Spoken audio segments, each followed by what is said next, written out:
تم میں سے کوئی بھی طاقتور بن کر کے بھی اس دنیا میں 1000 سال جی نہیں سکے گا. جی بھی لیا تو اس کے بعد بھی موت ہے. یہاں پر کسی کی دائمی زندگی نہیں ہے, اللہ کے حضور جانا ہے.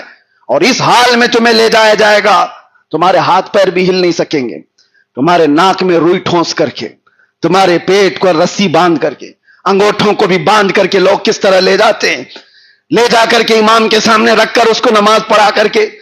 ہم دیکھتے ہیں جب جنازے دفن ہوتے ہیں, یہ بندہ اپنی زندگی میں چھوٹی سی مٹی کی دھول بھی اپنے کپڑے پہ برداشت نہیں کرتا تھا. آج اس کے ہی عزیز بھر بھر مٹی بھر کے اس پر مٹی ڈال کر چلے جاتے ہیں. ہم سب کا بھی وہی حشر ہونا ہے, سب کا بھی وہی حال ہے. اور اس قبر میں جانے کے بعد کس کو چیخو گے, کس کو پکارو گے, کس کو بلاؤ گے؟ وہ دوست آئیں گے جو تمہارے, جن کے لیے تم نے ماں باپ کو تک چھوڑ دیا. وہ دوست آئیں گے جن کے لیے تم نے اپنی حیثیت بدل دی, اپنے پیسے برباد کی. کوئی بھی نہیں آتا. دوستوں کا تو حال یہ ہے کہ ادھر مٹی نہیں ہوئی, ادھر وہ قبرستان سے نکل گئے. کچھ دیر تک اگر کوئی بیٹھا تو بھائی یا باپ بیٹھ جائے یا بیٹا بیٹھ جائے, باقی کسی کا نہیں ہے. دنیا ہے, تمہاری سانسوں کی مالا جب تک چل رہی ہے تب تک ساتھ ہے, یا تمہارے ہاتھ میں پیسہ ہے, منصب ہے, تب تک ساتھ ہے. باقی سب چھوڑ کر جائیں گے.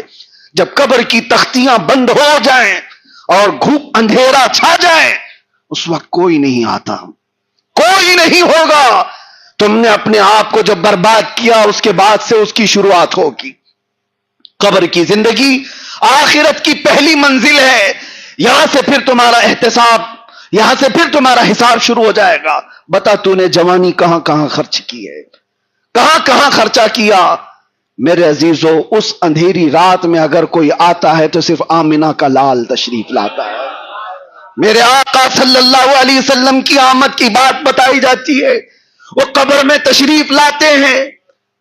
جو نبی پاک صلی اللہ تعالی علیہ وسلم قبر میں بھی آئیں اور حشر میں بھی ہمارا ہاتھ پکڑے. آج تم ان کا دامن پکڑنے سے بھاگ رہے ہو, آج تم ان کے پیچھے چلنے سے بھاگ رہے ہو. آ جاؤ واپس, اٹھو, وہ گھر نہ حشر نہ ہوگا پھر کبھی. دوڑو کے زمانہ چال اپنی چل گیا, اپنے محلوں کو نشہ سے پاک کرو. دل درد کرتا ہے میرے عزیزوں, میرا ان سے کوئی لینا دینا نہیں ہے.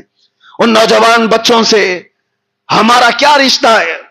تم نشہ کرو گے, برباد ہو جاؤ گے, لوگ تماشا دیکھ کر کے ہنسیں گے اور کچھ نہیں ہوگا. ایک چھوٹی سی بچی جنازے میں حاضر تھا, میں آپ کو بتا رہا ہوں, 6 سال کی بچی ہے. اس کا باپ کینسر کی وجہ سے مر گیا, بہت جوانی میں مر گیا. اور کینسر کس وجہ سے؟ نشہ کی وجہ سے. اور اس کی